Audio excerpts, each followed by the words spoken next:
Today on Engines with Eric, we're going to talk about an engine that sometimes is referred to as America's 2JZ. Coming from the Atlas family of motors, we're going to talk about the Vortec 4200.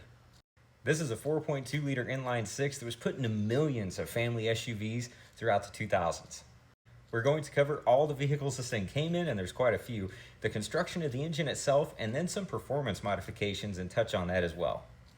Known as the LL8, the Vortec 4200 inline 6-cylinder made 270 horsepower and 275 foot-pounds of torque in its debut in 2002. This is a dual overhead cam, all aluminum engine with variable valve timing and coil on plug ignition as well. The Vortec 4200 would actually get a power bump in 2006, going up to 291 horsepower, staying at 275 foot-pounds of torque. But one neat thing about that torque number, though, is it made 90% of its peak torque number at 1800 RPM.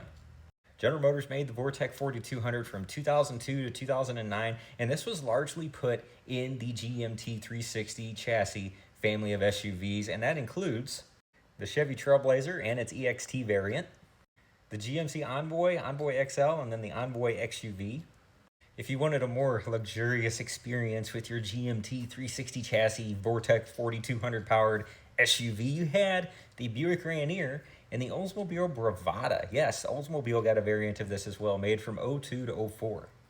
And then you have the two randos in this whole experience. You have the Isuzu Ascender, and then you have the Saab 97X. Fun fact, there was also a 97X Aero that was LS2 powered and a Trailblazer SS variant, which is pretty cool. I don't know about you guys, but whenever I was making the notes for this and writing down all the different variants of this thing, I was like, oh my gosh, they made 6 different versions of the same SUV. Talk about badge engineering, holy crap. So I mentioned I'd touch on performance modifications, and it's because I wanted people to know that getting a Trailblazer SS is not the only way you can make one of these fast.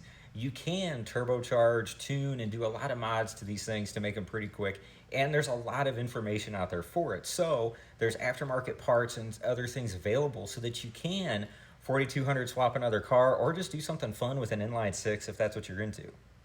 Overall, the GM 4200 is actually pretty reliable, and it was named to Ward's top 10 best engines list 3 years in a row during its short run. The other cool thing about these is since General Motors made literally millions of them, they are everywhere still. And since they have 6 different variations, you got some flavors to choose from too. So if you're in need of a good first car, you just need something cheap that's gonna get you down the road for a little bit till you can get something a little bit newer, this would definitely be a good option. And you got room for 5, and you got the good old trusty Vortec 4200 under the hood.